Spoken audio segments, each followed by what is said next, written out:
इस वीडियो में मैं ऐसी मूवीज़ लेकर आया हूँ जिन्होंने बॉलीवुड का सत्यानाश कर दिया। कुछ लोगों को लगता है कि बॉलीवुड का सत्यानाश 2020 को हुआ था, वो भी कोरोना की वजह से। पर भाई साहब, इसमें कोरोना का कुछ भी लेना देना नहीं है। बस हो गई थी कुछ स्टार किड्स की एंट्री बॉलीवुड में, जैसे कि वरुण धवन, अर्जुन कपूर, टाइगर श्रॉफ। हालांकि टाइगर श्रॉफ की डांस स्किल्स और कराटे हाई लेवल के हैं, पर एक्टिंग का कुछ कह नहीं सकते। और बॉलीवुड का सत्यानाश करने के पीछे बहुत बड़ा हाथ है करण जौहर का, क्योंकि वही तो इन स्टार किड्स को लाया था ना। तो बॉलीवुड कोरोना की वजह से नहीं, बल्कि टैलेंट ना होने की वजह से बर्बाद हुआ था। तो इस वीडियो में उन मूवीज़ को डिस्कस करेंगे जो कि बिल्कुल बनना नहीं चाहिए थी। बनते तो इंडस्ट्री पर कोई भी फ़र्क नहीं पड़ता। तो जो मूवीज़ हमने पहले गलती से देख लिए हैं, उनको फिर से याद करके फिर से ज़ख्मों को हरा करते हैं। हम इन मूवीज़ को रेटिंग्स नहीं देंगे, क्योंकि मैं ये तय नहीं कर पा रहा हूँ कि किस मूवी को किस नंबर पर रखना है। सभी ऐसी हैं। तो पहली है बागी 3। जिन लोगों को लगता है कि बॉलीवुड 2020 में बर्बाद हुआ, उन्होंने शायद ये मूवी नहीं देखी। हालांकि इस मूवी ने अच्छे खासे पैसे भी कमा लिए, मगर तब तक 2020 आ गया और उसने बॉलीवुड को अपना आईना दिखा दिया। वरना इसके ट्रेलर पर यूट्यूब पर अभी भी 127 मिलियन व्यूज़ हैं। ये मूवी सिर्फ एक ही तरह की ऑडियंस के लिए बनी थी, जिनकी एज 8 से 10 साल तक थी। तो इस मूवी में रोनी के भाई को कोई किडनैप कर लेता है, जिसको बचाने के लिए वो सीरिया जाता है, और वो भी पूरे के पूरे मुल्क के साथ लड़ने के लिए। मेरे भी भाई को एक बार किसी ने मारा तो मैं उससे लड़ने के लिए गया था। तब तो मैं उसको पीट कर आया, मगर फिर जो मेरे साथ हुआ वो मैं आपको बता नहीं सकता। मगर फिर वो 8-10 लौंडे लेकर आया और मेरी जो हालत हुई। बागी 3 बनाने के बाद उसके डायरेक्टर को इतना कॉन्फिडेंस आ गया कि उसने हमें फिर से हीरोपंती 2 ला कर दी। अहमद भाई साहब, क्या सोच कर ये मूवी बनाई थी? इसकी स्टोरी का आइडिया आपको टॉयलेट में आया था क्या? मुझे तो ऐसा ही लगता है इस मूवी के बनाने के पीछे एक आइडिया था, और वो आइडिया अहमद खान को टॉयलेट में आया था। इस मूवी को हम जॉन विक की सस्ती कॉपी भी कह सकते हैं, क्योंकि वही सोचकर इन लोगों ने बनाई थी। पर वो लोग शायद ये भूल गए कि उस मूवी में कीनो रीव्स था, मगर इसमें टाइगर श्रॉफ है, जो कि अपने स्टंट्स के लिए पहचाने जाते हैं, ना कि एक्टिंग के लिए। तो फिर उसको आइडिया आया नवाजुद्दीन सिद्दीकी का, मगर बाकी लोगों की घटिया एक्टिंग की वजह से ये भी नहीं टिक पाया। हालांकि वो एक्टर तो अच्छे हैं, मगर इस मूवी में जो उन्होंने रोल किया है ना, बस क्या ही कह सकते हैं। तीसरी मूवी है कुली नंबर 1। डेविड धवन से एक दूध वाला पैसे लेने के लिए आया था अपने। तब डेविड धवन के पास पैसे नहीं थे, तो उसने सोचा कि एक हिट मूवी की रीमेक बना लेता हूँ और दूध वाले का कर्ज चुकता कर देता हूँ। तब ये मूवी बनी कूली नंबर 1। पर डेविड धवन को अपने बेटे वरुण धवन की एक्टिंग पर ज़रा भी भरोसा नहीं था, इसलिए उसने इंडस्ट्री के सारे टैलेंट को लाकर अपनी मूवी में रख दिया, जैसे परेश रावल, जावेद जाफरी, जॉनी लीवर, राजपाल यादव। तो उसके बेटे वरुण धवन ने ऐसी ओवर एक्टिंग की कि सारे टैलेंट को पछाड़ दिया। अब पता नहीं दूध वाले भाई साहब का क्या होगा। वही दूध वाला अक्षय को भी दूध देता था। वो अक्षय से पैसे लेने के लिए गया, मगर अक्षय के पास भी पैसे नहीं थे। तो अक्षय ने भी वही सोचा कि कोई रीमेक करके अच्छे से पैसे कमा लेता हूँ और फिर दूध वाले का हिसाब चुकता कर देता हूँ। तब वो मूवी बनी लक्ष्मी। मैं भी सोच रहा हूँ मेरे ऊपर बहुत सारा कर्जा है, किसी यूट्यूबर के वीडियो रीमेक करके पैसे कमा लेता हूँ। तो इस मूवी में अक्षय के अंदर एक किन्नर की आत्मा आ जाती है। उसके बाद वो अजीब अजीब हरकतें करने लगता है। ये मूवी देखने के बाद मैं ये सोच रहा था कि मैंने ये मूवी देखी ही क्यों। इससे अच्छा था कि मैं इसकी ओरिजिनल देख लेता, कंचना। नंबर 5 पर है रूही। राजकुमार राव की स्त्री हिट होने के बाद उसने सोचा कि एक और भूतिया फिल्म बनाई जाए और लोगों को भूतिया बनाया जाए।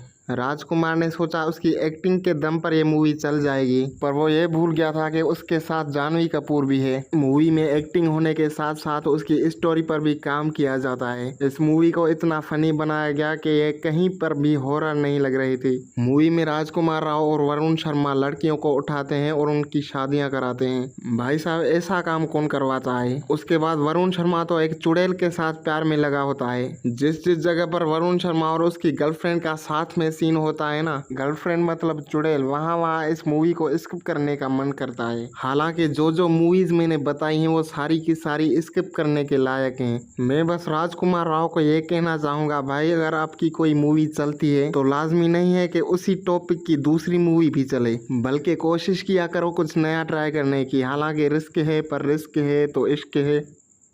अगर इस लिस्ट में सलमान भाई को नहीं डाला ना तो वो नाराज हो जाएगा। अगर वो नाराज हो गया तो फिर क्या होता है वो तो आप लोगों को पता ही है। ये भाई साहब तो नाश्ते में रोज किसी ना किसी का कैरियर खा जाता है। इसको तो इस लिस्ट में होना ही चाहिए, तो इसलिए मैं इसकी मूवी राधे लेकर आया हूँ नंबर 6 पर। तो जब से सलमान भाई की वांटेड मूवी चली है तब से इसने सोच लिया कि मुझे मुक्का लाथी करनी है। भाई कभी कभी बंदा ऑडियंस का भी ध्यान कर लेता है, उनको एक ही चीज बार बार पसंद नहीं आती। आपको ये समझ में क्यों नहीं आता? पहले तो भाई साहब बहुत अच्छी अच्छी मूवीज बनाते थे, मगर वांटेड के बाद भाई कुछ कह नहीं सकते। चलो एक कहानी सुनाता हूँ। बॉलीवुड में एक एक्टिंग नाम की चिड़िया रहती थी, और आप लोगों को तो पता ही है जब भाई को गुस्सा आता है तो क्या होता है। तो भाई ने उस एक्टिंग की आंखें फोड़ डाली, तो बेचारी अंधी चिड़िया पूरी इंडस्ट्री घूमती रही। मगर आप लोगों को तो पता ही है, जिसको सलमान खान बॉयकॉट करता है फिर उसको किसी भी मूवी में काम नहीं मिलता। तो इस चिड़िया को भी किसी मूवी में काम नहीं मिला, तो चिड़िया साउथ वालों के पास चली गई। और फिर सलमान खान को ख्याल आया कि अब ऑडियंस समझदार बन चुकी है, अब ये मूवीज नहीं देखेगी,